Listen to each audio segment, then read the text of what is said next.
രണ്ട് പ്രധാന സ്റ്റോക്കുകളിൽ വന്ന ലേറ്റസ്റ്റ് അപ്ഡേറ്റ് ആണ് ഇന്നത്തെ വീഡിയോയിൽ ഉൾക്കൊള്ളിച്ചിരിക്കുന്നത്. ഒന്നാമത്തേത് Avenue Super Mart. Avenue Super മാർട്ടിൻ്റെ ക്വാർട്ടർലി റിസൾട്ട് ഇന്ന് മാർക്കറ്റ് അവറിന് ശേഷം പുറത്തു വന്നു. കഴിഞ്ഞ ദിവസം സ്റ്റോക്ക് 1% ഉയർന്ന് 4950 രൂപയ്ക്കടുത്തായിട്ടാണ് ക്ലോസിംഗ് നൽകിയത്. 3.2 ലക്ഷം കോടി രൂപയുടെ മാർക്കറ്റ് ക്യാപ്പുള്ള കമ്പനിയുടെ വാല്യൂഷൻ 127, 52 വീക്ക് ഹൈ 5200, 52 വീക്കിലോ 3491.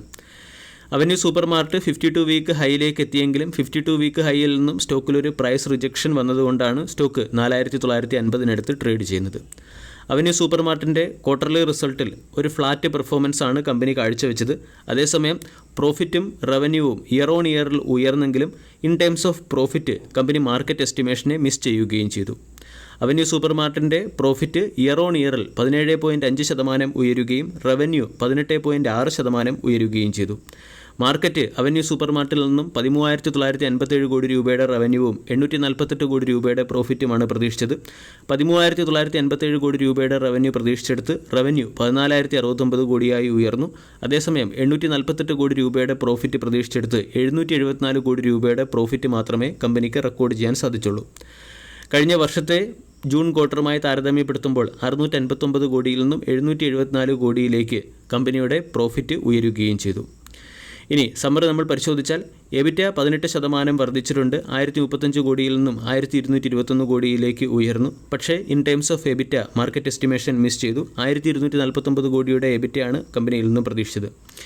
എബിറ്റ മാർജിൻ 8.9% പ്രതീക്ഷിച്ചെടുത്ത് 8.7% എബിറ്റ മാർജിനാണ് രേഖപ്പെടുത്തിയിരിക്കുന്നത്. കഴിഞ്ഞ വർഷവുമായി താരതമ്യപ്പെടുത്തുമ്പോൾ എബിറ്റ മാർജിൻ ഫ്ലാറ്റ് ആയിട്ടുണ്ട്. നെറ്റ് പ്രോഫിറ്റ് 17.5% ഉയർന്നെങ്കിലും മാർക്കറ്റ് എസ്റ്റിമേഷൻ മിസ് ചെയ്തു. 849 കോടി രൂപയുടെ പ്രോഫിറ്റ് പ്രതീക്ഷിച്ചെടുത്ത് 774 കോടി രൂപയുടെ പ്രോഫിറ്റ് റെക്കോർഡ് ചെയ്തു. റവന്യൂ 13,957 കോടി രൂപയുടെ റവന്യൂ പ്രതീക്ഷിച്ചെടുത്ത് റവന്യൂ 14,069 കോടിയായി ഉയർന്നു. കഴിഞ്ഞ വർഷവുമായി താരതമ്യപ്പെടുത്തുമ്പോൾ 11,865 കോടിയിൽ നിന്നും 14,069 കോടിയിലേക്കാണ് റവന്യൂ ഉയർന്നിരിക്കുന്നത്. പ്രോഫിറ്റ് മാർജിനിലും എബിറ്റയിലും വന്ന ഫ്ലാറ്റും അതുപോലെ തന്നെ പ്രോഫിറ്റ് മാർജിൻ 5.5%-നടുത്ത് ഫ്ലാറ്റായി തുടരുന്നതും അനലിസ്റ്റുകളുടെ എസ്റ്റിമേഷനെ മിസ് ചെയ്ത പ്രോഫിറ്റും ചിലപ്പോൾ ഈ സ്റ്റോക്കിൽ പ്രതികൂലമായി പ്രവർത്തിക്കാനുള്ള സാധ്യതയുണ്ട്.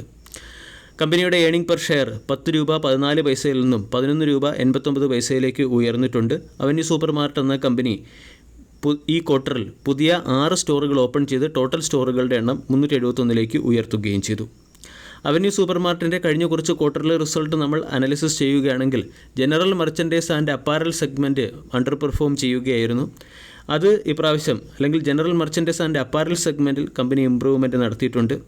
ഇത് കമ്പനിയുടെ ഫ്യൂച്ചർ ഗ്രോത്തിൽ ഒരു പ്രധാന ട്രിഗറായി പ്രവർത്തിക്കാൻ സാധ്യതയുണ്ട്. അതുപോലെ തന്നെ ഓപ്പറേറ്റിംഗ് കോസ്റ്റ് ഉയർന്നു എന്നുള്ളതും ഒരു പ്രധാന വസ്തുതയാണ്. സർവീസ് ലെവൽ ഇംപ്രൂവ് ചെയ്യുന്നതിനും ഫ്യൂച്ചർ കേപ്പബിലിറ്റി ബിൽഡ് ചെയ്യുന്നതിനും വേണ്ടി കമ്പനി ഓപ്പറേറ്റിംഗ് കോസ്റ്റിൽ ഒരൽപ്പം അയവ് വരുത്തിയിട്ടുണ്ട്. ടോട്ടൽ എക്സ്പെൻസ് നോക്കിയാൽ 18.6% വർദ്ധിച്ച് 13,086 കോടിയായി മാറി. എംപ്ലോയീസ് കോസ്റ്റ് 25.8%-ൽ നിന്നും 29%-ലേക്ക് ഉയരുകയും ചെയ്തിട്ടുണ്ട്. ഈ ക്വാർട്ടർലി റിസൾട്ടിൻ്റെ പശ്ചാത്തലത്തിൽ തിങ്കളാഴ്ച അവന്യൂ സൂപ്പർ മാർട്ട് എന്ന സ്റ്റോക്കിനെ ഫോക്കസ് ചെയ്യാം. 5000 രൂപയാണ് റെസിസ്റ്റൻസ്. 4950 ട്രേഡ് ചെയ്യുന്നു. എന്തെങ്കിലും കാരണവശാൽ ഒരു പ്രോഫിറ്റ് ബുക്കിംഗ് വരികയാണെങ്കിൽ 4750 സപ്പോർട്ടായി പ്രവർത്തിക്കും. 4750 എന്ന സപ്പോർട്ട് നഷ്ടമായാൽ പിന്നീട് 4450 മുതൽ 4500 വരെയുള്ള സോണാണ് സപ്പോർട്ടായി പ്രവർത്തിക്കുക. ജനറൽ മർച്ചൻഡൈസ് സെഗ്മെൻറ്റിലും സ്റ്റോർ ഓപ്പണിങ്ങിലും കമ്പനി മികച്ച പെർഫോമൻസ് കാഴ്ചവെക്കുന്നതുകൊണ്ട് പല ബ്രോക്കേജ് ഏജൻസികളും മിക്സഡ് റേറ്റിംഗ് നൽകാനാണ് സാധ്യത. സ്റ്റോക്കിൽ ബൈയിങ് മൊമെൻറ്റം വരികയാണെങ്കിൽ 5250 എന്ന ലെവൽ ബ്രേക്ക് ചെയ്തതിന് ശേഷം ഫർദർ ഹയർ സൈഡിലെ ടാർഗറ്റ് എയിം ചെയ്യാവുന്നതാണ്. രണ്ടാമത്തെ അപ്ഡേറ്റ് ജിയോ ഫിനാൻഷ്യൽ സർവീസ് ലിമിറ്റഡുമായി ബന്ധപ്പെട്ടത്. കഴിഞ്ഞ ദിവസം ജിയോ ഫിനാൻഷ്യൽ 0.7% ഉയർന്ന് 350 രൂപയ്ക്കടുത്ത് ക്ലോസിംഗ് നൽകി. 2.23 ലക്ഷം കോടി രൂപയുടെ മാർക്കറ്റ് ക്യാപ്പുള്ള കമ്പനിയുടെ വാല്യൂഷൻ 138, 52 വീക്ക് ഹൈ 394, 52 വീക്കിലോ 202. ജിയോ ഫിനാൻഷ്യൽ സർവീസ് ജൂലൈ 15 തിങ്കളാഴ്ച അതിൻ്റെ ക്വാർട്ടർലി റിസൾട്ട് പുറത്തുവിടും എന്നതാണ് ഏറ്റവും പ്രധാന ഹൈലൈറ്റ്. ഇപ്രാവശ്യം ക്വാർട്ടർലി റിസൾട്ടിൽ ഇംപ്രസീവ് ക്വാർട്ടർലി റിസൾട്ട് കമ്പനി പുറത്തുവിടും എന്നാണ് പല മാർക്കറ്റ് എക്സ്പെർട്ടുകളും വിശ്വസിക്കുന്നത്. കമ്പനിയുടെ profit after tax quarter to quarter improve ആകാനും സാധ്യതയുണ്ട്. സ്റ്റോക്ക് ബോക്സിൻ്റെ റിസർച്ച് അനലിസ്റ്റ് പറയുന്നത് കമ്പനിയിൽ വന്ന സ്ട്രോങ് ഇൻവെസ്റ്റ്മെൻറ്റിൻ്റെ പശ്ചാത്തലത്തിൽ ഒരു റോബസ്റ്റ് ഗ്രോത്ത് കമ്പനി കാണിക്കുകയാണെങ്കിൽ വരും സമയങ്ങളിലേക്കുള്ള ഫ്യൂച്ചർ ഗ്രോത്തിൻ്റെ ട്രിഗറായി ഇത് പ്രവർത്തിക്കാൻ സാധ്യതയുണ്ട്. അതുപോലെ തന്നെ ഒരുപാട് ഡിജിറ്റൽ പ്രോഡക്റ്റുകൾ ലോഞ്ച് ചെയ്ത് ഒരു കംപ്ലീറ്റ് എക്കോസിസ്റ്റം ബിൽഡപ്പ് ചെയ്യാനാണ് ജിയോ ഫിനാൻഷ്യൽ സർവീസ് എന്ന കമ്പനി ശ്രമിക്കുന്നത്. ഇതിൻ്റെ പശ്ചാത്തലത്തിൽ അപ്കമിംഗ് ക്വാർട്ടേഴ്സിൽ കമ്പനിയുടെ പെർഫോമൻസ് ട്രാക്ക് ചെയ്യേണ്ടതും വളരെ അത്യാവശ്യമാണ്. NBFC സെഗ്മെൻറ്റിലെ ജിയോ ഫിനാൻഷ്യൽ സർവീസ് എന്ന കമ്പനിക്ക് റിസർവ് ബാങ്ക് ഓഫ് ഇന്ത്യ ഒരു കോർ ഇൻവെസ്റ്റ്മെൻറ്റ് കമ്പനിയായി മാറുന്നതിനുള്ള അപ്രൂവൽ നൽകി കഴിയുകയും ചെയ്തു.